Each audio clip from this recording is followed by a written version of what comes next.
It is Thursday, the 28th of June, 2018, and you're listening to Skeptics with a K, the podcast for science, reason, and critical thinking. I stumbled all the way through that date, could not remember what the date was. Really? It's Thursday, yes. You just checked? 20, and I remember it was the June, Yeah. and then 2018, which is absurd. This is like... We're a long way into 2018. Unless you thought it was 2018. 2019. I shouldn't be getting confused about the year this far in, which is ridiculous. I am your host, Mike Hall. With me today is Marsh. Hello. And Alice. Hello. So I've had a busy day. My cat's not been well again, so I've been at the vets with him. He's attacked half of the veterinary staff, apparently. Good boy. Who, despite that, keep calling him Sausage, which is nice. They go, oh, he's lovely, isn't he, Sausage? And he's like, so I've had a busy fucking day, and I've been driving up and down and here and there and left and right. So I've been listening to a lot of podcasts. Okay. But one of the podcasts that I listen to is HTTP 203, which is Jake Archibald's podcast. Right. Jake Archibald and Surma, and they do they're doing a series of interviews at the moment that they recorded at Google I/O, which is the big Google conference over in San Francisco. That's only just finished the last Was few it in weeks. San Francisco? I thought it was on one of the moons of Jupiter. That's Google Europa you're thinking of. Oh, gotcha. Yeah, that's fun. Is that Saturn? Shit. I can't remember which one. I don't know. Is astronomy. Io Jupiter? I think it probably is. We're going to have a Doesn't million matter. people. Doesn't matter. Who cares? Wouldn't get it wrong on Skeptics. It's all just made up anyway. No. It's all just made up. Projections. But they've been having this question that they're asking everyone during this interview, and I thought, why not shamelessly steal their bit? Okay. Is a question about development, because this could be a very short answer from the two of us. We'll see. So the question is, right, today's Tuesday. That's another question. That's not a great start to the question, because obviously today is Monday, except I've just told everyone it's Thursday. Yes, so you're on all of the We're all over the place already before we've even started. But today's Tuesday. They probably only use Tuesday because it's the day they actually did their interview. Yeah, but they died of a Tuesday. I'm sticking to the format of the question. Okay. Today's Tuesday. Marsh, I'll go to you first. Today is Tuesday. Yes, it is. How many days is it until next Wednesday? Until next Wednesday? Yeah. I would say 8. You'd say 8 days. Because it's next Wednesday, not the next Wednesday. Right. So I would say tomorrow's Wednesday, there's one. Yes. You got a week on top of that. Alice, how do you feel about it? That would be exactly my answer. You think it's 8? Although the answer is probably 7, isn't it? 8 days until next... No, it's not. It's a question as to whether next Wednesday means the next Wednesday or... It annoys me if anybody ever says next whatever close to that day, I always clarify without fail because it drives me mad. I would always say without fail, that means there is a week between. I think next indicates there is a week between you and the day. Yes, to me as well. You think? I'm not persuaded by that reasoning. I agree with you on 8 days. At quarter to midnight, you would say, right, next Wednesday... At quarter midnight on Tuesday. Anything is the following week. I fully agree with you that it's 8 days. Unless it's the weekend and then it's ambiguous. Jake and Surma do not agree, despite basically all of their interview guests going, yeah, it's 8 days. And they're going, no, you're wrong. No, they're Jake's canonical counterexample Jake, you're wrong. being, if the current number is 1, what is the next even number? What? Yes, but that's not the same. He says that's an analogous argument. Now, I disagree. It's not analogous because the issue here is not a numerical one. Yes. It's not a calendaric one. Yes. Or a calendrical one. Okay. It's a linguistic one. The word next is not being used as the word next often means, as in next in line. Okay. Or the next day. Is this you busting out your English degree, or is it you're just vamping this? Yes, I'm vamping this. I'm vamping this, but based on sort of like contextually, this is a different use of the word next, meaning a week time. Yeah. Not the next one, but the one after. Yeah. Because otherwise you'd say Wednesday. There's no situation where Wednesday and next Wednesday is the same in any context-driven conversation. Yeah. Or you just say this Wednesday. This Wednesday. You would say this Wednesday. You'd say Wednesday or this Wednesday. Yeah. I'll tell you my theory on this is that next Wednesday is effectively a contraction for next week's Wednesday. Yeah. Yes. Because if it was Thursday and someone said next Wednesday, I'd still be thinking about the coming Wednesday. Yeah, yes, I'd say course, so. Yeah. Yeah, it's not there's always a full week gap. Okay. No. Yeah, it's the one in the next week. Oh, I don't know. Because Friday. If it was Friday and you said, "Oh, I'm seeing him next Wednesday," I'd still think the following Wednesday. Sunday, I would think there'd be Wednesday and next Wednesday. No, I'd say that's next on Friday, next Wednesday is 4 days away, or however many days. See, I would disagree there. I would say next is never the immediate. When you're saying next in that context, it's never the immediate one of the next. It's never the immediate occurrence of X. It's the one after the immediate occurrence. No, because in that case, it wouldn't be this Wednesday, because this Wednesday's already gone. That was last Wednesday. No, last Wednesday's the week before.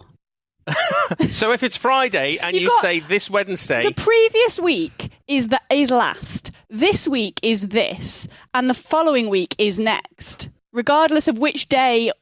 Then you are bound by when your week starts. Yes, which is why it gets complicated on the weekend. On Sundays.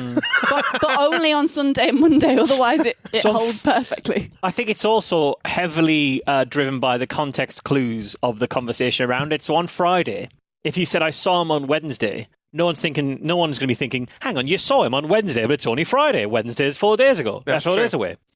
But if it's Tuesday and you said, I saw him on Wednesday, nobody's thinking, how did you see him tomorrow? You're still thinking last Wednesday. If someone's saying, if it's Friday and someone's saying, I'm going to see him on Wednesday, you're not thinking, how are you going to see him on Wednesday? Wednesday was 2 days ago. You're thinking, Wednesday's the next one coming up.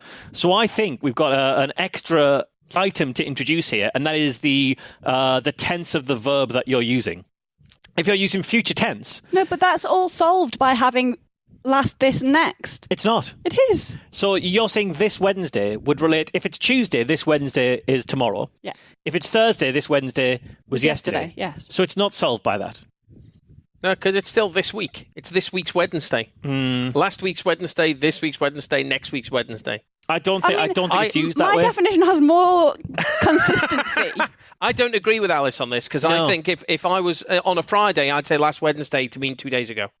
No, I wouldn't. I would say more than a week away. A lot of people do, but that's why it confused me, because I think that's just not very consistent. Although I would probably clarify a lot by saying... not Wednesday just gone. Wednesday just gone. Back. You've got a Wednesday just gone on there as well. That's another thing to throw in. Yeah, no, I think you would the immediate previous or the immediate following day, you would not use next or last. Yeah, this would be fine, but it would be driven. You could use this for both. You would use this for both, but which you meant would be distinguished by the verbal tense of the rest of the sentence. Because if you said you've got a doctor's appointment this Wednesday, there is no way you're thinking, oh shit, I've missed it. You're thinking that's coming up. If you said you had a doctor's appointment this Wednesday, oh, that's wrong, because that's a conditional tense, is that you had a doctor's appointment this Wednesday, but I cancelled it for you because you got something else to do that day. Yes. You're still looking in the future. Yeah. Yeah. See, I think last can apply to the immediate preceding 7 days. So it's Monday today, right now. Yeah. Oh, it's Tuesday today, right now. Yeah. In the conceit. If I say last Saturday, I mean the Saturday's just gone. But what if you said last Sunday? Sunday's like 18 hours ago. Sunday is a tricky one, because on a Sunday, saying next Wednesday, I might think a week on Wednesday. But Alice, you'd say this Sunday. No, I said this applies to the current week. So because my week begins on Monday, this Sunday would be last Sunday. Or what I would say in that case, because it's so close, is the Sunday just gone. I would say because Sunday. The English language is fucking annoying and nobody knows how to use it. We don't have strict rules. There is not a correct answer to this, because so many people have different definitions for it, that even if there is a strict answer in the dictionary, it's not. No, and there are no strict answers anyway. It's only whatever is mob rule in language generally anyway. But I think what we can agree on is that if today's Tuesday, next Wednesday is not tomorrow, and so Jake is wrong. Yeah. There is no way wrong on that. Yeah, there is no way that's even close to true. So I went to the safari park last Saturday. Yeah, and that was quite good. I bought this for Katie as a present. I bought her be a zookeeper for a day. Yep. So we got there like really early in the morning, and she went off feeding the big cats at like 9 o'clock in the morning. She had to go let them out their pen, and so they could go roaming at the safari park. She was throwing like cuts of meat at them, feeding the wolves as well. Nice. Feeding the tigers. Yeah. It was great. It was fantastic. Then we wandered around the safari park afterwards on foot. We saw the show by the sea lions. We saw the show by the birds of prey, which was nice. I thought a safari park had to be a driving thing. I thought that's what made it a safari park. They also have a driving. So they got the foot safari, which you mean zoo, don't you? That's a zoo. It is a zoo. When you say foot safari, you mean zoo. I thought safari park was open. But then there is also a... And that too. Like you're in the cage and the animals are free. Well, I'm in the car. Yeah, and there's a cage. It's a big metal cage. Yeah, but there are dividers. Slightly bigger than you could keep a child in America. There are dividers between the animals as well to stop like the lions eating everything and things, you know. So there's a driving safari, which is about 5 miles, and there was the walking safari, which is just them not wanting to say zoo. Yeah. Even though they sell Zookeeper for a day experiences. But they had the sea lion show, and she went on at length during the sea lion show about how sea lions are not seals. And you could tell because sea lions swim with their upper body, and sea lions swim with their lower body. You said sea lions. You said sea lions twice, so don't correct it. Don't correct it. The listeners will never know. Just don't correct it.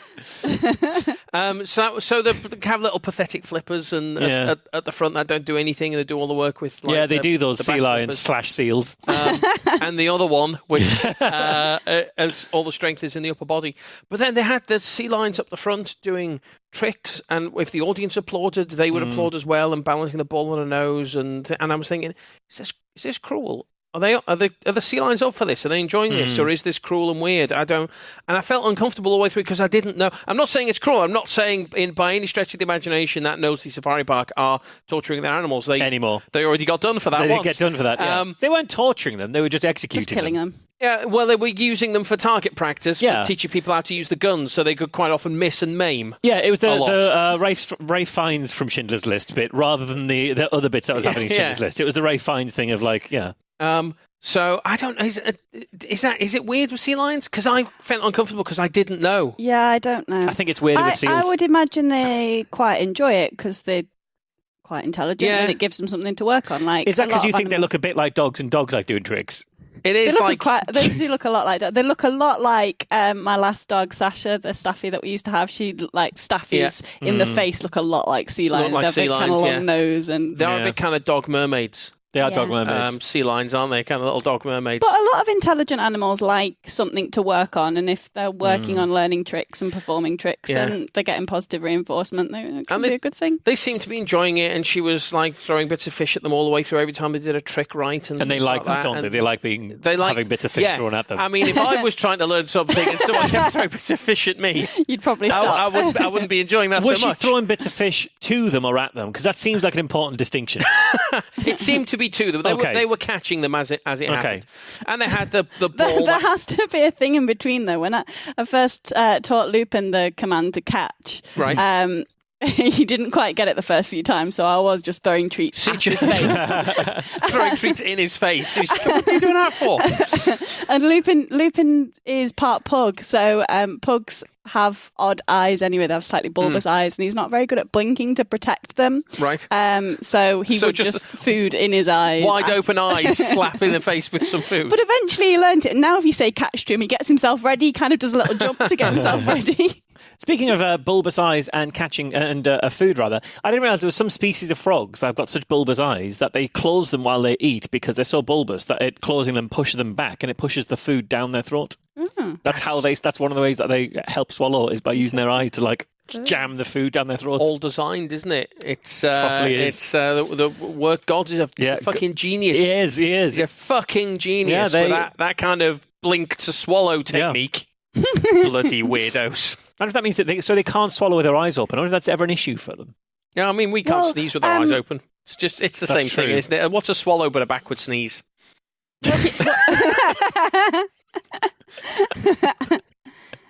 What if they lose their eyelids? How do you lose an eyelid? Stand back of the sofa? I think you've got to work hard to lose an eyelid. Lupin's mum was a Boston Terrier, and she was totally hyperactive. And she had lost one leg and one eye through running into things.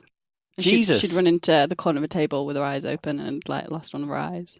Jesus. Blimey, this got dark quick. It did get dark quick. I mean, she was fine. She was totally fine. But she didn't lose an eyelid. No. So you brought that up just to tell a story of animal cruelty? It wasn't animal cruelty. It was the animal being cruel to itself.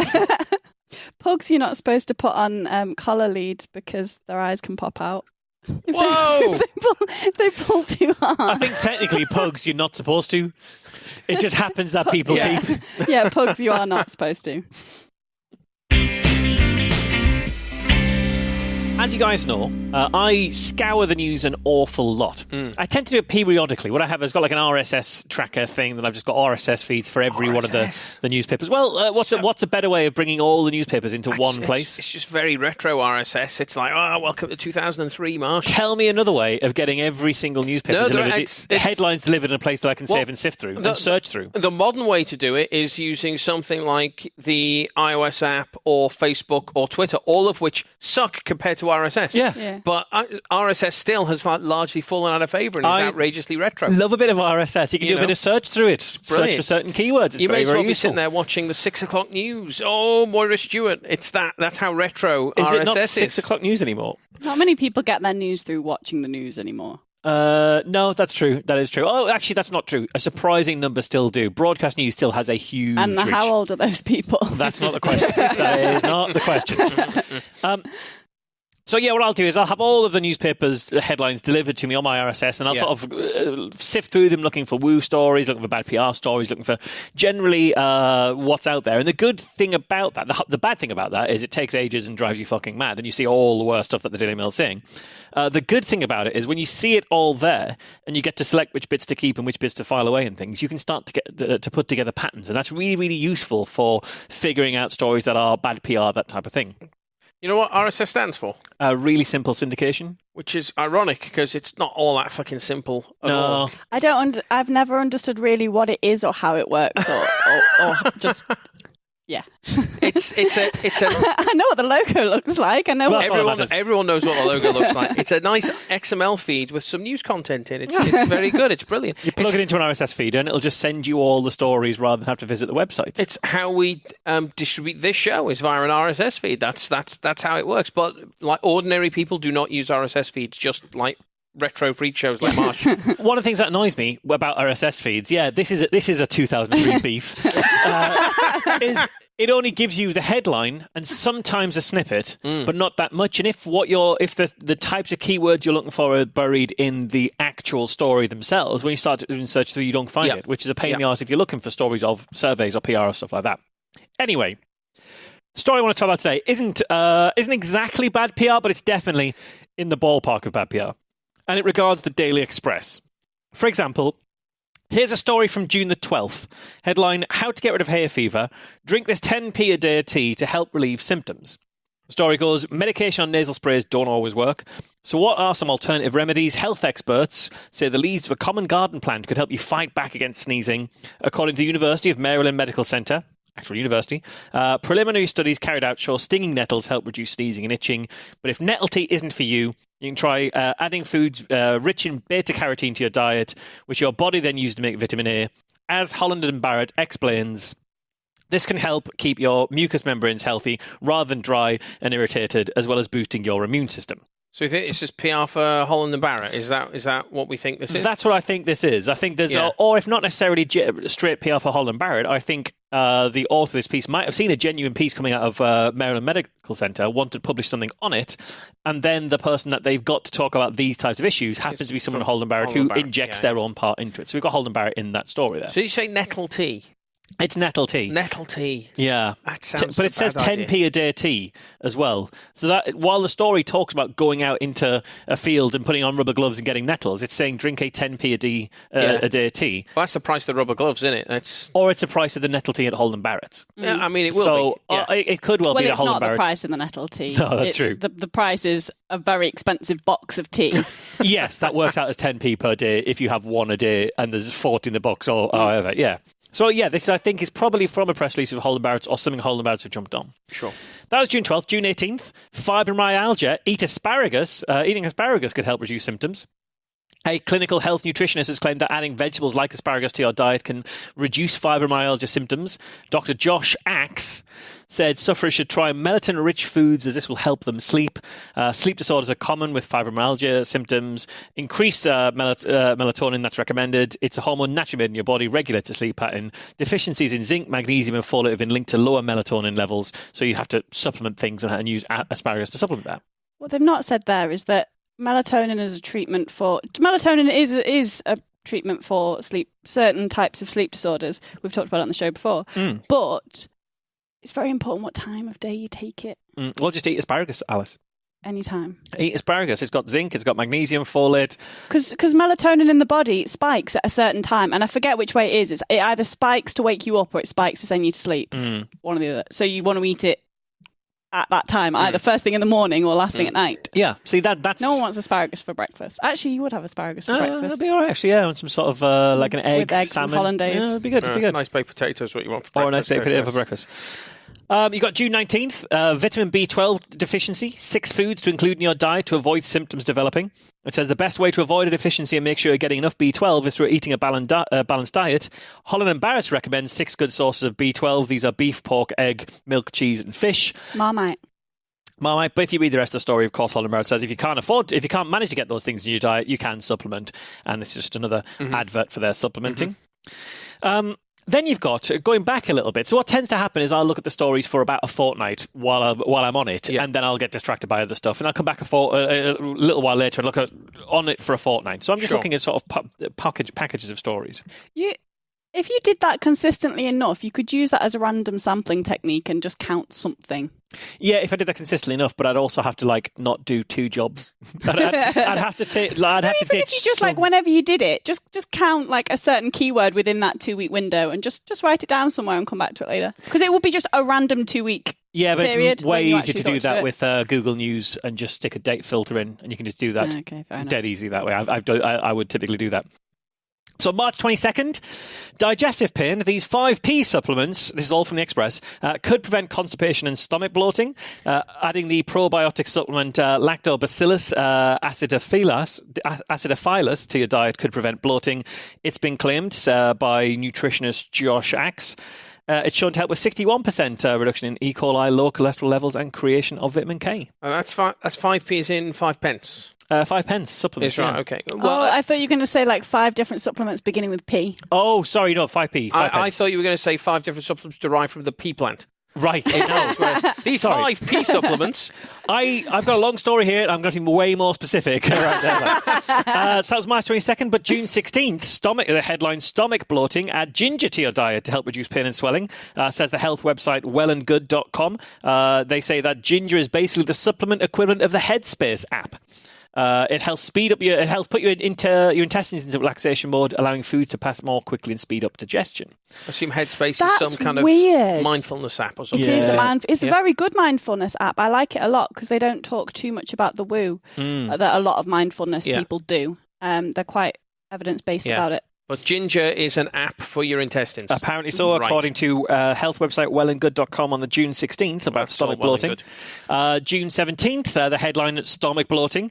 Eating this herb could reduce your pain and swelling.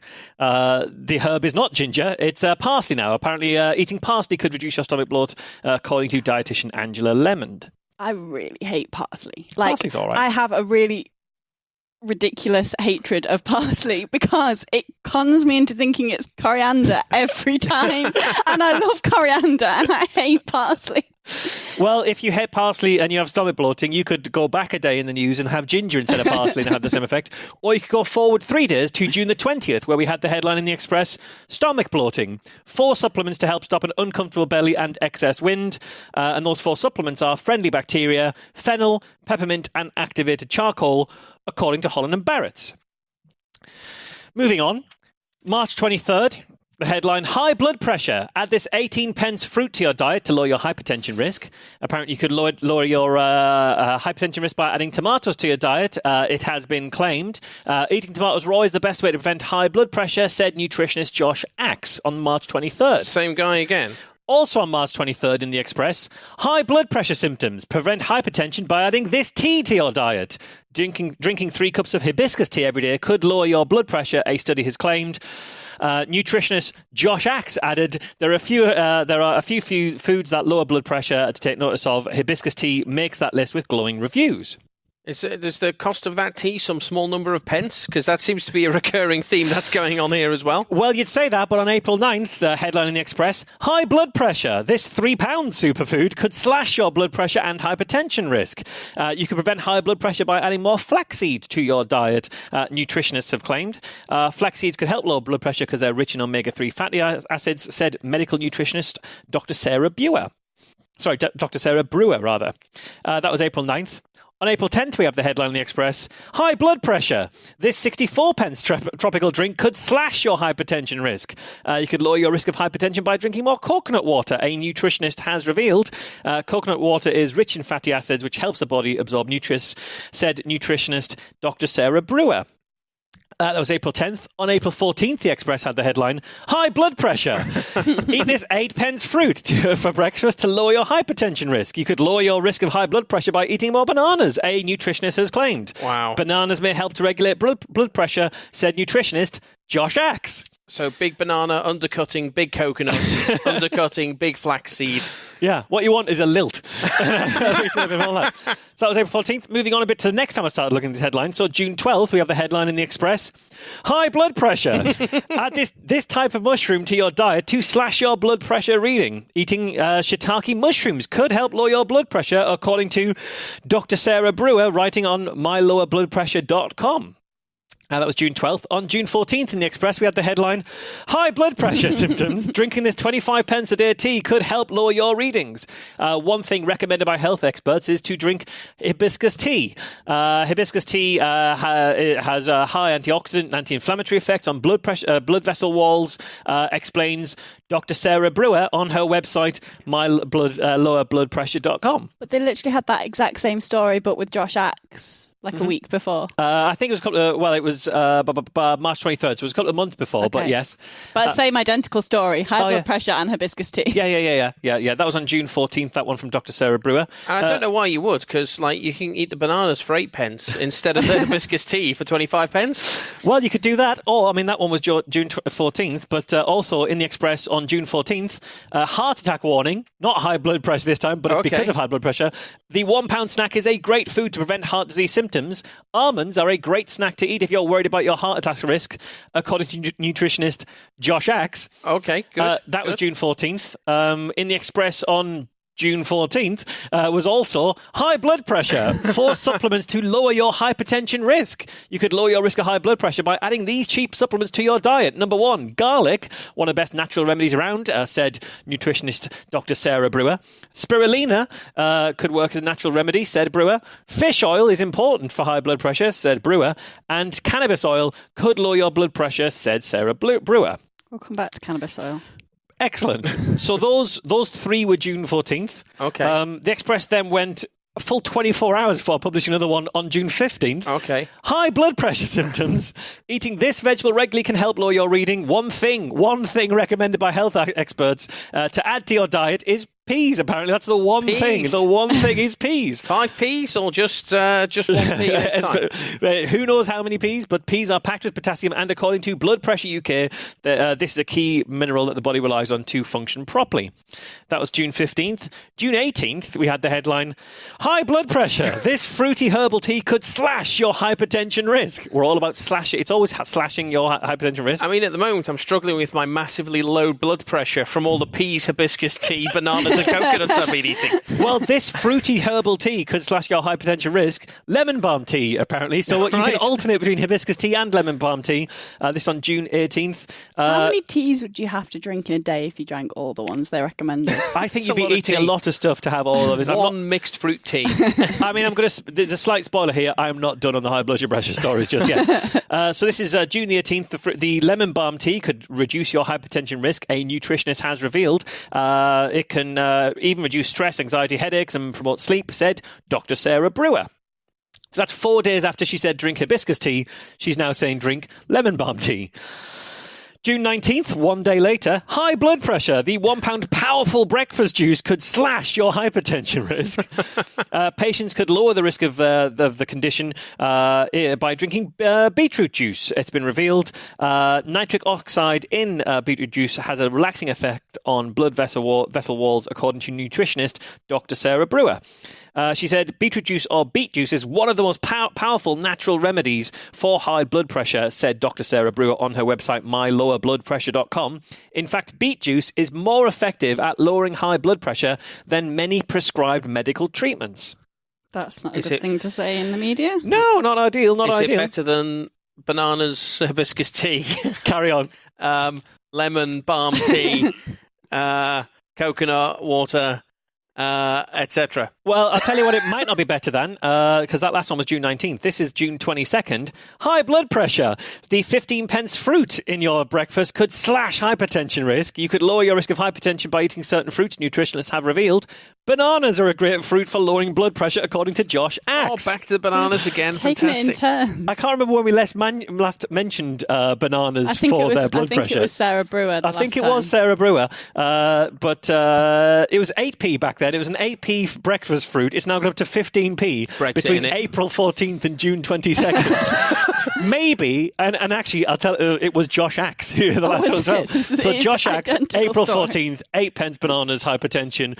Josh Axe, June 22nd, 15p bananas, hypertension. So his banana supplier has absolutely rinsed him once it hit the news. That's what happens when you buy bananas under WTO rules. So that's absolutely true. So that's your hypertension, but that's not the only disease that the Express are intent on selling, on getting you to buy fruits, vegetables and various different teas to combat. Because on March 21st, we have the headline, Diabetes Type 2 Diet. Eating this type of pasta can control blood sugar levels. Nutritionists at Healthline recommended whole grains like millet or quinoa instead of white grains. Okay. That was on March 21st. On March 21st in the Express, we had the headline, Diabetes Type 2 Symptoms. This 85p fruit could lower your high blood sugar diet. Eating more avocado could help regulate your high blood sugar, said the medical website Healthline. Okay. The same fucking day. Same. You'd think they'd say, Healthline says, have some avocado and some whole grain pasta. No, this is two separate stories on the Express with exactly the same story from the same source. This is March 21st. March 23rd, we had the headline, Diabetes Type 2. Add this cheap spice to your shopping list to prevent high blood sugar. You could lower your risk of high blood sugar by adding paprika to your shopping list. Like many nutrient-rich foods and spices, paprika seems to have the potential to regulate blood sugar, says nutritionist Sarah Brewer. Josh Axe. Bollocks. We should have again Brewer or Axe. Because April 10th, Express had the headline, Diabetes Diet. Add this 13p vegetable to your dinner to lower your blood sugar. You could lower your blood sugar by eating more potatoes, a nutritionist has claimed. Said nutritionist Josh Axe, correct. Cha-ching. That was April 10th. Also on April 10th, Diabetes Type 2 Diet. Add this 70p food to your breakfast to slash high blood sugar. You could lower your blood sugar by eating more eggs. Studies have revealed the antioxidants help protect the eyes from disease, according to nutritionist Franziska Spritzler. Oh, they're cheating on Sarah Brewer and Josh Axe.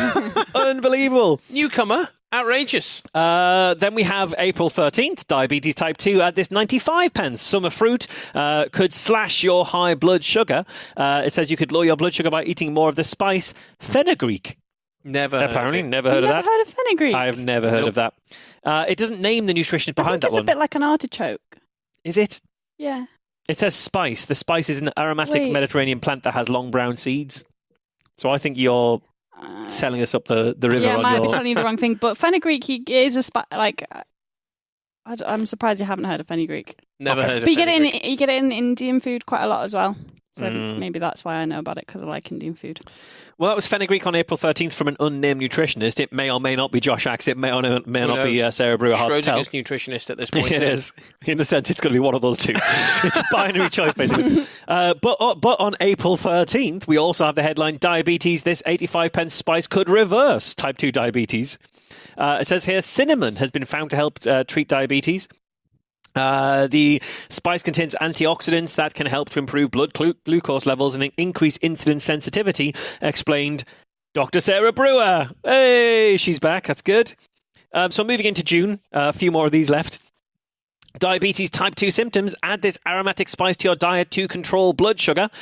Dr. Sarah Brewer said adding cinnamon to your diet could be the answer. Like, we know, Sarah. We've done cinnamon. You told us that 3 months ago. Yeah. It's the exact same story. Good news, though, is that it's still the same... No, we don't know the price. It might have gone up. It's hard to tell. But apparently, writing on her website, DrSarahBrewer.com, she said cinnamon tree bark contains unique aromatic substances such as cimaldehyde and ethyl cinnamate that add a warm spiciness to the dish. She said some of these unique antioxidant polyphenols improve the sensitivity of insulin receptors. Citing research, Dr. Brewer said data from 10 trials involving 543 people with diabetes type 2 found that taking cinnamon significantly reduced glucose levels. I've not looked into trials, but they're citing 10 trials with 543 people, which probably suggests the numbers per trial are not particularly great. And also, that's just saying 10 trials with and just adding up the people in the trials, and we'll do a proper fucking meta-analysis, not just, I've got 10 trials and so I can add all the results up. Yeah, and maybe there's a meta-analysis. I've not looked, that's not the point that I'm trying to make at the moment. Well, sure. The point I'm trying to make is that was June 12th. Here we are on June 13th. Diabetes type 2, eat this to help maintain blood sugar levels. Cassandra Barnes, who used to be a nutritionist for the health business NutriCenter. Whatever happened to NutriCenter? Oh, that's right. We helped get them shut down. She said that swapping pastry, pizza and crumpets containing white flour for whole grain foods such as oatcakes, porridge and quinoa could help diabetes type 2 sufferers. Barnes claims, it says here, may also be backed up by scientific evidence. It may be. May. Telling that the introduction of the word may there. Good. I'm glad that this is the only one where it says it may as well, so that's nice. That was June 13th.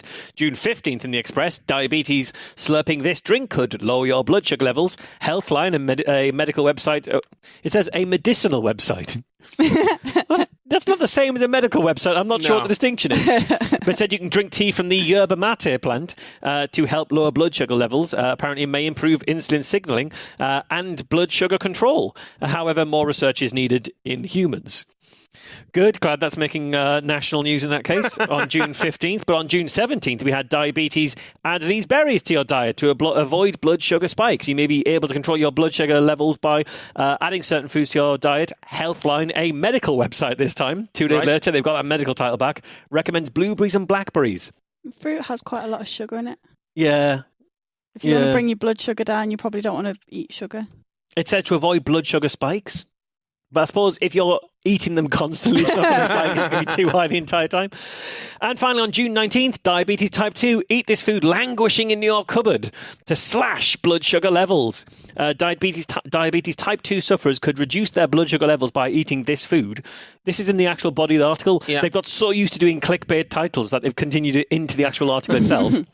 But this food, which is usually found languishing at the back of kitchen cupboards, that's according to medical nutritionist Dr. Sarah Brewer and dietitian Juliet Kellogg, writing in their book, Eat Better, Live Longer, they singled out the red onion as capable of reducing blood sugar levels. Who keeps onion in a cupboard? Languishing. Whose red onions languish in the back of a cupboard? No, I mean, the stuff that languishes at the back of a cupboard, like baking powder. Baking powder. Just kind of languishes at the back of a cupboard. Hundreds and thousands, or sprinkles, as Americans would call them. Yeah, or those little silver ball... Yes, they kind of languish at the back of the cupboard. That kind of stuff. And probably any hibiscus tea anyone's ever bought, you'd be right at the back because nobody ever has gone, oh, you know what I fancy? A hibiscus tea. Never happened. So that's all the diabetes news. There's a few other stories I want to tell you about. These are, you'll see this pattern here, but on April the 9th, headline, How to Live Longer. Right. Cheap supplement could slash your risk of heart attacks and strokes. Taking magnesium daily supplements could help you live longer. Magnesium deficiency, also known as hypomagnesemia, apparently, is an often overlooked health problem, said nutritionist Dr. Atle Arnardson. And that's true if you've got magnesium deficiency, but you won't live longer by taking a cheap supplement that will slash your risk of heart attacks if you don't have magnesium deficiency. But that was April 9th. On June 13th, the headline, How to Live Longer. Eat this much yogurt on a daily basis to lengthen life expectancy. Okay. Any yogurt? Yeah, I think so, yeah. It doesn't... it says it's quite a broad... Like, yogurt. Yogurts are very different. Like, different types of yogurt are very different nutritionally. You've got, like, the super, super sweet, sugary... Yeah, like Mullacona type ones. Yeah, and then you've got, like, natural yogurt, yeah. Or probiotic little And then, Yakult yeah. things, yeah. How do you feel about set yogurt? What's set yogurt? Like where it's kind of it's like firm, and you take a thing out of it, and it just leaves a divot out of it. Is that? I've never seen that. Is that like a mousse or something? No, it's just set yogurt. Yeah, thicker yogurt. I've very never thick seen yogurt. the whole thing. So It sounds nice, It though. Obviously you happens get, with petty faloo, little petty faloos. it's the best joke in the world. I thought those were mousse. No, Petit Falou. I think Petit Falou is a fromage frais. Actually, it's a fromage but, frais, yeah. Fromage frais, there you go. Fromage frais, yeah, which is French for a cheese frais. It is. It's for a frayed cheese. It's like when you've got a cheese and it's starting to go a bit funny around the edges. That's a petit falou. Also, like cheese string, they do that as well. They Also, it would be French for a little frayed because petit isn't cheese. No, but it's a fromage frais. Oh, okay, fair enough. Yeah, Fromage frais. So it's a cheese string. It's a fromage frais is frayed cheese, and it's made of a small falou. Yes, that's true. Yeah, you take a small faloo, or you hunt through your faloos to find the smallest. You compress it into a string. It turns into a cheese string. Then you start like just whittling the edges until it starts to kind of fray off. Yeah, like it's good. Yeah. But not how to live longer. Eat this much yogurt on a daily basis. One food recommended by medical consultant Dr. Sarah Brewer and dietitian Juliet Kellogg is yogurt. Packed with gut-friendly probiotics such as protein, the pair say yogurt's longevity benefits lie in its protective powers. Did you read that sentence out wrong? Or did she really say probiotics such as protein? Packed with gut-friendly probiotics as well as protein, calcium. You read it as such as. Oh, did I? Oh, okay, fair enough. I'm editing as I go here. But they recommend eating one small pot a day, which is the equivalent of 3 to 4 tablespoons. Okay. Is that a small pot? 3 to 4 tablespoons? 3 to 4 tablespoons of yogurt. It seems quite a lot of yogurt. That's a petit falou. Yeah. Oh, tablespoons. Okay, yeah, fair enough. 3 to 4 tablespoons is quite a lot of yogurt. Yeah, 3 to 4 teaspoons. That's a petit falou. That's a petit falou. You know, Mr. T's fucking loving it. 3 to 4 tablespoons. That's a grand falou. It is. It is. Or just a falou. Yeah. 3 to 4 ladles is a grand falou. Yeah. So that was June 13th. June 18th, you got the headline in the Express: How to live longer. How green vegetables could be the key to a long life. The vegetables, which include broccoli, spinach, kale, and Brussels sprouts, could improve your heart health and lower your risk of some cancers, they said. People who eat the most cruciferous vegetables are 18% less likely to have bowel cancer, according to medical consultant Dr. Sarah Brewer and dietitian Juliet Kellogg. We have actually got a blog post about the science behind cruciferous vegetables, well, specifically kale, but that family of vegetables, on our website from Geraint. It's not written by Dr. Sarah Brewer or dietitian Juliet Kellogg. No, it's written by Dr. Geraint Parry. Gotcha. He's the Welsh one. He is the Welsh one. Plant cell biologist. And finally, in the How to Live Longer series of just stuff that I've been looking through today, June 21st, How to Live Longer. Eat this much olive oil a day to increase your life expectancy. Olive oil is a well-known ingredient in the Mediterranean diet and has many bonuses relating to cholesterol, according to medical consultant Dr. Sarah Brewer and dietitian Juliet Kellogg. It may also help prevent certain types of cancer. They recommend you have 1 tablespoon per day. Isn't a Mediterranean diet bollocks? I saw an article in Vox recently, but I didn't read it, that said lots of literature has been based around the longevity benefits of the Mediterranean diet. Yeah. But this latest study seems to say it doesn't replicate, that the claims don't replicate. Right. I've not looked into it yet, so maybe we'll cover that at some point in the future. So, to recap on all of this, and this is only for the periods that I happen to have been looking and happen to have been sort of saving stories, I saw stories in the Express on activated charcoal, almonds, asparagus, avocado, 2 stories for bananas, beetroot juice, berries, broccoli, cannabis oil, 2 for cinnamon, coconut water, fennel, fenugreek, fish oils, flax seeds, garlic, ginger, 2 for hibiscus tea, kale, lemon balm tea, magnesium, nettle tea, olive oil, paprika, parsley, peas, peppermint, 2 for probiotics, 2 for quinoa, red onion, shiitake, mushrooms, spinach, spirulina, sprouts, tomatoes, vitamin A, vitamin B12, yerba mate, and yogurt. These stories were published on March 21st, 22nd, 3 on the 23rd, 2 on April 9th, 2 on April 10th, 2 on April 13th, 1 on April 14th, and then in June they were published on the 12th, 12th, 12th, 13th, 13th, 14th, 14th, 14th, 15th, 15th, 16th, 17th, 17th, 18th, 18th, 18th, 19th, 19th, 19th, 20th, 21st, and 22nd. That's just what I was looking. That's just the time that I was looking. Just about supplements, not even all of the stories that they had. And most of them were written by the same fucking journalist at the Mail. The format was almost always the same. At the Express, sorry. Force of habit. The format, when you read the stories, was almost the same, almost identical. Opening line, condition X has symptoms Y, but some are suggesting they can be helped by supplement Z. Here is a quote from someone that we are saying is an expert. That's pretty much every one of those stories. And who are the experts that we're looking at? Well, Dr. Sarah Brewer is a medical nutritionist whose website recommends a vast number of supplements, which, coincidentally, you can click through from her site to buy. Can you? In fact, her website has a page titled Affiliate Disclosure, where she discloses the fact that she makes money every time you buy a product that is you've bought via one of her recommendations. She has been a GP. She's not a GP these days, is my understanding, but she is a nutritionist. She's a medical nutritionist, and certainly some of the stuff that she's recommending is bollocks. Then we have Josh Axe, who is a doctor of natural medicine and a nutritionist and a doctor of chiropractic. He too has a website where you can directly buy all manner of these supplements that he recommends. And he was named in dozens of those stories in the Express. And for me, this is a problem for the Express generally. And I think the problem comes down to a couple of different things. First of all, they clearly have a product-first approach to health stories. Yes. It's all about quick wins. What can you buy to make you live longer? What can you buy? What can you add? What simple little thing, what secret little life hack can you pop into your diet to fix everything? Buy your way to health. And health doesn't work that way. A lot of the stuff they're talking about is useless for you if you don't have deficiencies.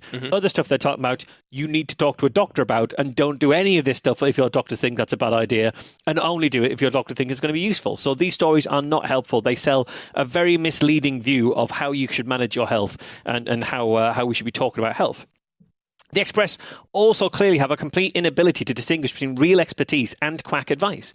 Some of these stories were based on actual medical studies. They were based on stories coming out of universities. Others were were just quoting people like Sarah Brewer, who has got some medical background, but clearly is doing a lot of stuff around supplements and nutrition. Yeah. Josh Axe, who doesn't have a medical background and is a chiropractor. In fact, at a quick search, in the last month alone, Dr. Sarah Brewer alone was the quoted expert in 44 stories about supplements in the Express, which is more than one a day. They love this stuff, and the reason they love it comes to the third issue here, and that is clickbait. These are easy, cheap stories. They're all from the same formula. You can write them in your sleep. And if you are writing, as the journalist who's written the majority of these stories, I checked, he was writing 4 or 5 stories a day. This is an easy win. You go to whatever Sarah Brewer has sent you or whatever blog post she's published. You reformat that slightly to fit the formula I described before. And you put that out, and every single one of them has a buy this special supplement, this simple food, this little fruit.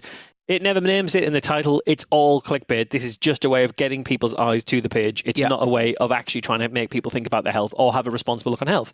So, to summarize all this, I think this is in the bad PR area. It's not directly bad PR, but it's definitely informed by the things that I talk about with bad PR. Yeah. The lack of ability of journalists to fact check stories and to understand where the source of story, the lack of resources for journalists to be able to find their own stories, and the pressure on journalists to publish all the time.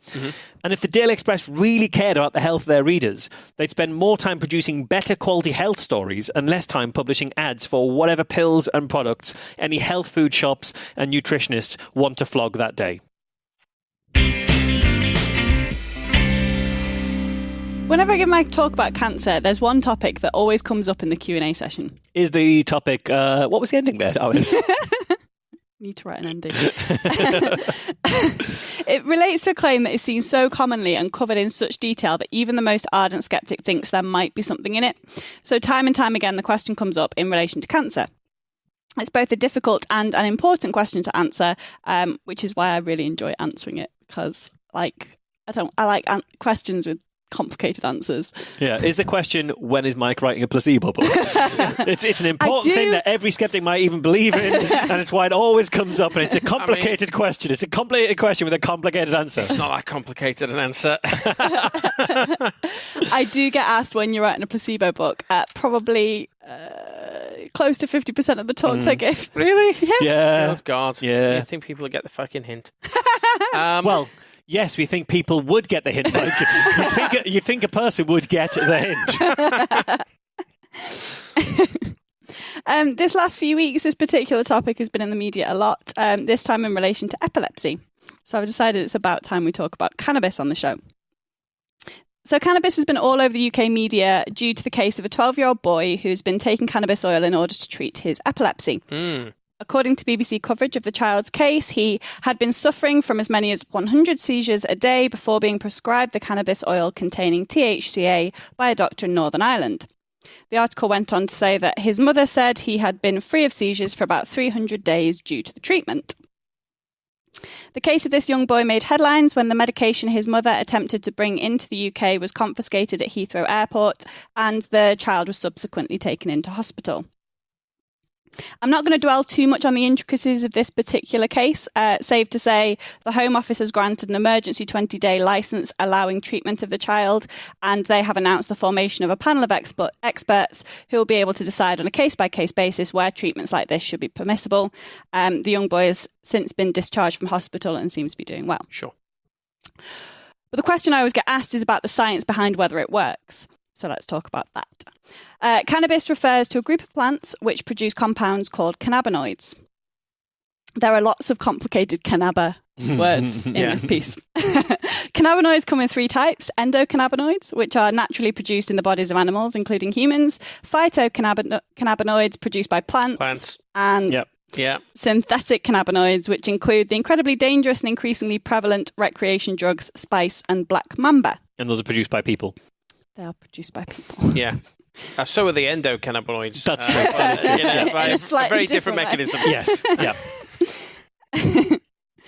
We could and probably will, with the help of our resident prison solicitor, Emma, do an entire segment on synthetic cannabinoids, their prevalence and their dangers. So all we'll say now is don't take synthetic cannabinoids. Yeah, and we'll also say that they are not a 85p spice that will lower your blood pressure. They probably have a different effect on your blood pressure, that particular spice. Different. And probably a different price. Yeah, they can be deadly and addictive in ways that marijuana isn't. In the 1980s, the first cannabinoid receptor was discovered, cannabinoid receptor type 1, CB1, which, because we're great at naming things as scientists, we just go for something descriptive. Prescient name as well. So I thought it was bound to be more where this came from. Yeah. They go for CR1. No, they went for CB1. There might have already been a CR1. Okay. CBR. Extra character. Don't need it, mate. With 3 letters and a number, are you crazy? What if they find something else? It might have been discovered by somebody with the initial CB, and they were trying to just a coincidence. Yeah. Charlie Brooker. They might have gone. Charlie Brooker. They might have gone. It's a cannabinoid receptor. Let's find a way to get my initials into the naming of it. Scientists love to do that. Try and find a way that gives them some kind of recognition. Gotcha. So this protein receptor is found on the surface of cells within the brain, and then cannabinoid receptor type 2, CB2. They stuck with the system. Classic. Good. Yeah. Second guy, not with the initial CB, was devastated. So, his initial was a CR. There's an established convention now. So CB2 was discovered 10 years after CB1 and is predominantly located on the surface of cells of the immune system, but it's also found in the peripheral nervous system. Yeah, and then a while later, CBB2 was discovered. Cannabinoids bind and activate these 2 receptors to greater or lesser extents, depending on the type of cannabinoid. There are 113 found in plants, but the 2 that are largely covered when it comes to discussing cannabis oils and legalising cannabis tend to be tetrahydrocannabinol, THC, which I will continue to refer to as THC rather than the long name, and cannabidiol, or CBD. THC is the main part of cannabis that gives it psychoactive effects. It's the compound that will make you feel high if you smoke marijuana, although this response is mediated by other cannabinoids too. It causes this effect through binding to CB1 in the brain, which triggers a whole range of downstream signaling events within the brain cells. And CB1 receptor activation also stimulates the release of the hunger hormone ghrelin, which is why people get the munchies. Right. It has a lot of effects. Like activation of these receptors have a massive cascade of effects. CBD, however, is non-psychotropic, and it doesn't really bind to CB1 or CB2 receptors. In fact, it indirectly inhibits these receptors, but it might also enhance THC activity by increasing the number of CB1 receptors available for it to bind to. Okay. And it might also increase the levels of those natural endocannabinoids in the body. CBD is legal in the UK, whereas THC is not. That's not the case worldwide. In fact, in America, CBD is Schedule 1, it's illegal. Yeah. In the UK, there are 2 cannabinoid-based treatments licensed for prescription. The first is Nabilone, which mimics THC. Nabilone is used to treat nausea and vomiting in people undergoing chemotherapy. There are other conditions it has been indicated for and is used for in other countries, including IBS, fibromyalgia, chronic pain, and Parkinson's disease. But in the UK, it's only prescribed for the use to help treat the side effects of chemotherapy. Mm-hmm. The second cannabinoid-based treatment available in the UK is Sativex, which is used to treat the symptoms of multiple sclerosis, including neuropathic pain and spasticity. Sativex is a cannabis extract which contains both THC and CBD. When it comes to epilepsy, there is considerable evidence that THC can control convulsions in 6 different animal species through regulation of neuronal excitability and inflammation. But because it can make you high, it's not an ideal avenue for therapeutic exploration, especially not for children with epilepsy. There is also evidence that activating CB1 can reduce seizure severity in mice. And if you remove CB1 from mice, they have more severe seizures induced by a specific drug. So there's a few different areas of research that suggest that cannabis or cannabinoids could help prevent seizures, reduce the severity of seizures, and reduce the frequency of seizures. That's THC. Research into CBD for treating epilepsy is relatively new, but initially promising, at least for certain types of epilepsy. And there's a drug due on the market pending FDA approval in order to treat Lennox-Gastaut syndrome and Dravet syndrome, 2 severe forms of epilepsy. But this might not be sufficient in all cases. So in particular, the child that I mentioned earlier, when that child was given CBD only, they experienced no response. They required a small dose of THC in the treatment that he takes. Right, yeah. And it was a very small dose, but it was the combination of the two that seemed to work in his case, obviously anecdotally. All of that being said, there is very little research yet supporting the use of cannabis oil for the treatment of epilepsy, and cannabis oils can have such widely varying concentrations of cannabinoids within them. The lack of regulation is a huge problem, since you can't be sure what exactly is in the cannabis oil you've purchased, whether it's been cut with something dangerous, or if it even contains what it claims to contain. If cannabinoids are to be a useful compound for the treatment of epilepsy, we need to know what the therapeutic dose is and regulate the doses given to patients. And this is where the problem is. The problem is that research into the usefulness of cannabinoids is limited, because cannabis is a Schedule 1 compound, which makes it difficult for researchers to become licensed to do any research on it. Yeah. While CBD is legal in the UK, it's illegal in many countries, including the US. So it does mean that research worldwide is limited on the usefulness of cannabis. Research into the use of cannabis in various diseases might be a promising avenue. For example, we already know that cannabis can be useful in managing cancer-associated side effects in patients, be it from treatment or the cancer itself, cancer-associated pain, cancer-associated pain. It also reduces nausea, enhances appetite. It's good for patients who are suffering those side effects.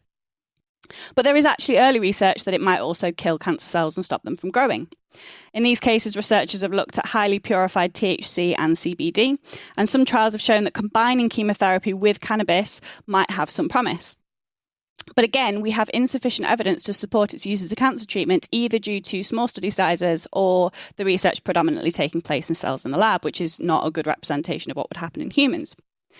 We don't know which types of cannabinoids are most useful, what doses are needed, what types of cancer respond, how to take them effectively, because cannabinoids aren't very soluble, and whether they should or shouldn't be combined with other treatments.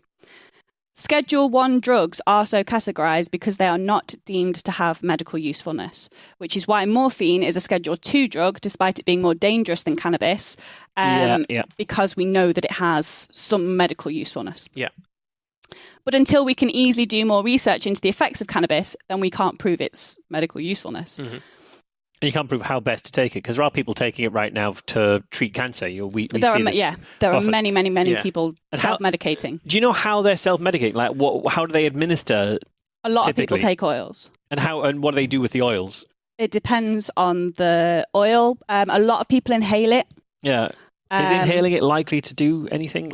Because it's the route to treatment. It would get it into your blood. You need the problem with taking cannabis is that it's not very soluble, so you often do need to inhale it. We do need to find better ways of administering it, which is why people will inhale the oils, because it's a better way to get it into your system.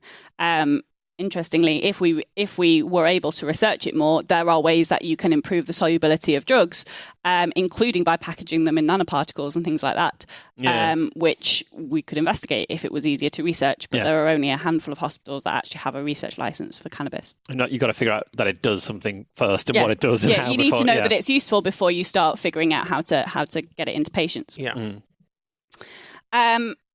And we've got like long-term studies, and so if you smoke cannabis every day for 35 years, your arse falls off. But we don't know that yet because we've not done the long-term study. Yeah, we do know that cannabis is pretty safe when it's taken when the phytocannabinoids are taken through as marijuana. Yeah. That's pretty safe. Not very addictive. Does have problems with inhalation of something, basically. Yeah, Smoke it inhalation. can. Yeah, people are and people often inhale it with tobacco as well. So if you mix it with tobacco, then obviously you're smoking and you have the problems of smoking. But if you don't take it with tobacco, you're still inhaling something, and that's not going to be without problems. Exactly. Yeah. But largely, it's just that, and it can have problems with. It can have psychological effects if you're taking it long term. But it's not. There's no evidence that you can overdose on it. It's not as dangerous a drug as other drugs. I mean, presumably you can overdose on it, but it's going to be you can overdose everything. So, there's no documented cases of a fatal overdose of marijuana. Okay. There are documented cases of overdose on synthetic cannabinoids. Yes. Yeah. Many documented cases of death on fatal overdose on. Yeah. Loads of anecdotal ones from, for example, our friend Emma, who sees it all the time in prisons. Yeah, don't take synthetic cannabinoids. No. In addition, it's not just the approved cases like multiple sclerosis and using it to treat chemotherapy side effects. We also suspect cannabinoids might be useful for plenty of other conditions, including the treatment of chronic pain, which again, anecdotally, any time I ever mention my chronic pain somewhere public, somebody will get in touch with me and say, "You ever tried cannabis?" Because they're a smoker who will tell me that it works really well all the time. Even people I haven't spoken to for 3 years will out of the blue get in touch with me to recommend that I smoke cannabis. Maybe you just know a load of dealers and they're just drumming up business. No, I think they're genuinely trying to be helpful. Yeah, they also want to sell you some Tupperware and some of the stuff. It just happens that they've started an affiliate business. If weed ends up legalized, you might genuinely end up with that kind of like pyramid scheme-esque marketing. That'll be brilliant. I don't know. It's fairly easy to like grow and make yourself. Yeah, that's true. Oh, listen to Alice disruptor in the market already. I've only just established the scam and she's already a disruptor. Disrupt pain with this 25p herb. That will slash your pain.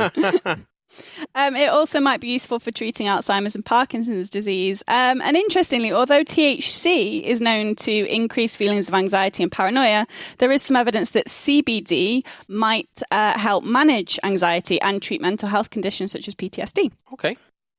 But we just won't know for sure until we can do proper clinical trials and then we can actually study the effects. For example, with cases where it's been given for PTSD, it seems like there might be a period where it stops working, where you become... why can't I find that word? Resistant? Resistant. Yes. I should be able to find the word resistance pretty easily. You can become resistant to the effects of it. But, you only know that with long-term trials. In the meantime, people take cannabis oils as alternative therapies. And this is a particular problem because while there are many cases where those patients take cannabis oils as a last resort, as with the case of this child who was taking it for epilepsy, he tried everything else. This was the last resort. After all conventional therapies have failed, there are also cases where patients take it instead of conventional therapy. And here's where it can be really dangerous in patients with treatable diseases who are relying on something that is unregulated and as yet unproven. And just as we lack research on the positive effects of cannabinoids, we're also lacking in research on the side effects. For example, there are some studies that suggest cannabis might promote some types of cancer. We need to know that kind of information before patients are self-medicating. Again, if a patient has tried every type of conventional therapy and it isn't working and they want to try cannabis oils, so we can't recommend them because not legal. It is an avenue that has some promise, but we can't say until we've done more research. But the whole thing does open a very important discussion about the validity around cannabis legislation, and even more importantly, has triggered a reevaluation of the therapeutic value of cannabis-based products by the UK government. So they've announced this month that they're going to do a consultation on this. Sure. Which will be carried out by the Advisory Council for the Misuse of Drugs and will be formed of two parts. According to The Telegraph, the first led by Chief Medical Officer Sally Davis, who will make recommendations on which cannabis-based medicines might offer patients real medical and therapeutic benefits. And the second part of the review, whether changes should be made to the classification of these products on an assessment of the balance of harms and public health needs. It's important that the dialogue is opening up when it comes to the usefulness of cannabis in treating different conditions. But it's really important that we get this dialogue right, especially in cases where patients might be tempted to self-medicate rather than seeking the advice of their medical practitioner, especially because cannabis is recommended to treat disease by many alternative practitioners. Yeah, so huge numbers, yeah. There are an awful lot of different alternative practitioners who make their own cannabis oils, sell cannabis oils, have different types of cannabis oils that they will promote. And they're promoting them to a certain type of person and in a certain type of way that can be very dangerous. This combined with a high level of anecdotal data and a general level of misunderstanding and misinformation makes it even more important to get the information correct when discussing this topic in a public setting. So QED. QED, we're going to be ceaselessly plugging QED. Not quite ceaselessly plugging QED, because the thing about QED is the tickets are selling out absurdly quickly. One of the reasons we think that is the case, and it's something that we haven't mentioned on the show enough, is that there is going to be no QED next year. Yeah, so we're not going to be ceaselessly plugging QED because our plugging will cease when QED stops for a year. Yes. So there is not going to be a QED next year. We're just having a holiday. Effectively, we need a break. QED will return in 2020. But the last QED of this decade is this year. So if you're not coming this year, you're not coming until 2020. That's the way that's going to work. So if you would like to come along to QED, you can go to qedcon.org to find more information about that. We've also got a couple of additional guests to announce.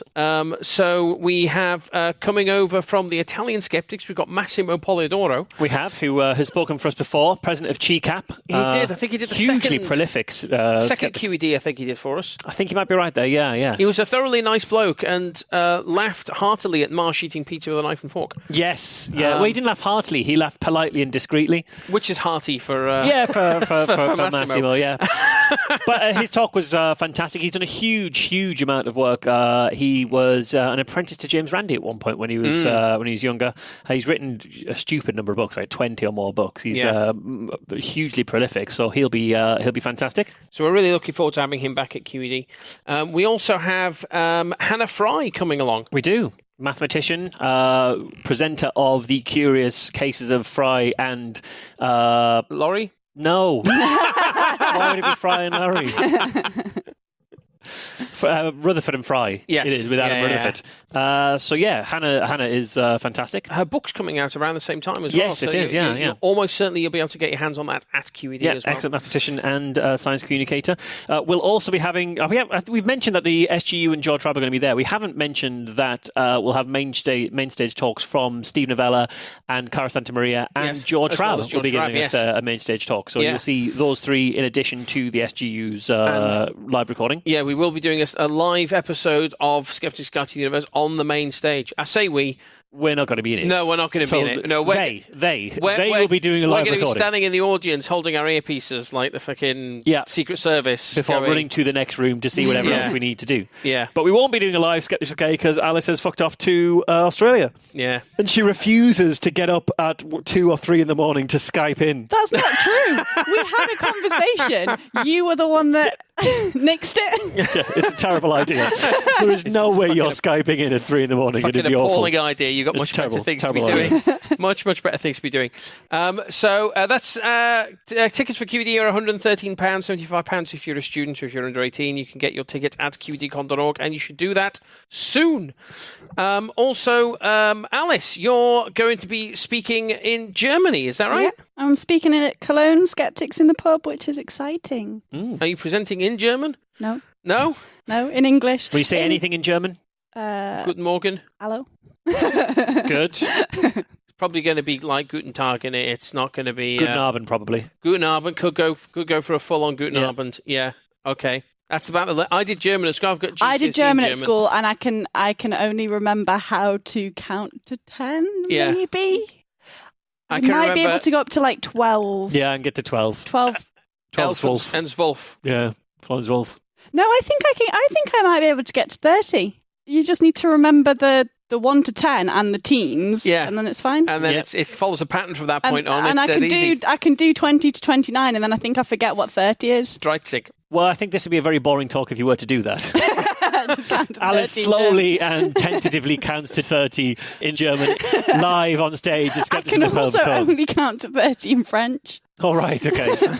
I think I can remember things like where do you live, and that sort of the really early stuff that you do in German. Oh, wo wohnst du? Ich wohne in... Lovely accent. Yeah. Mine house.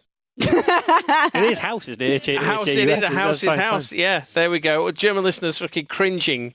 German listeners are always cringing, but not because of our... cancelling Alice's talk as we speak. The more we speak, the more we think, should we not bother?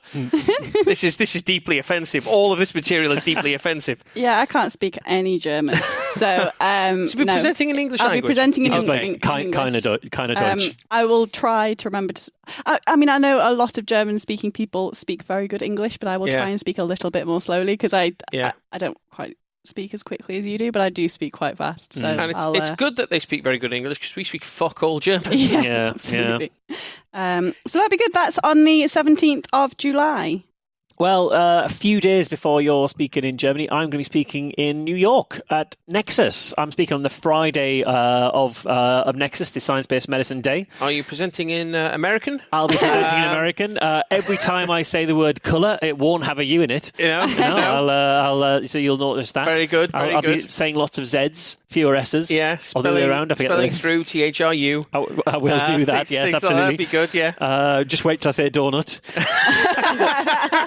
Don't we say donut the same way now? Are we the ones who said D-O-U-G-H-N-U-T and we've stopped? We spell it Duffnut, which is... We don't anymore, though. It's donut everywhere. Well, it's because we've got, there's a American cultural invasion coming over to the... well, I'll be reversing that cultural invasion by bringing my culture to invade the stage at Nexus. Yeah. I'll be talking about the work that we've been doing with Good Thinking, which is a talk called Challenging Pseudoscience at the Heart of the UK Establishment. Look at the ways we deal with regulators, the NHS, various other things. I may even, depending on what's published and when, have a particularly new and big story to talk about, but it all depends on when things end up being published and stuff. This could be a scoop live on stage. It could well be. I'm not in control of the dates on that. There's a few things need to be worked out, but it could well be that we talk about something a bit larger there too. But if not, if I don't talk about the scoop, I'll be giving a talk about the rest of the stuff we do, which is just as interesting to see, don't get me wrong. And I think tickets for Nexus are still available. I think they were just finishing on early bird. So you can go just Google Nexus, NECSS, and you'll find it all there. So Friday the 13th of July, you can see Marsh in New York at Nexus. 17th of July, you can see Alice in Cologne. And 13th and 14th of October is QED, the last QED of the decade, and you can see the Skeptics Guide there, and George Rabb, and Hannah Fry, and Helen Arney, and Massimo Polidoro, and you should definitely come to that. And the same weekend as that is the Australian Science Convention. And that's when Alice is also a thing. We're fucking busy, aren't we? When I say we, I mean you guys. So, aside from that, then, I think that is all we have time for. I think so. All that remains then is for me to thank Marsh for coming along today. Thank you very much. And thank you to Alice. Thank you. We have been Skeptics with a K, and we will see you in America, Germany, or Australia, or Manchester, or next time. And next time. Bye now. Bye. Bye.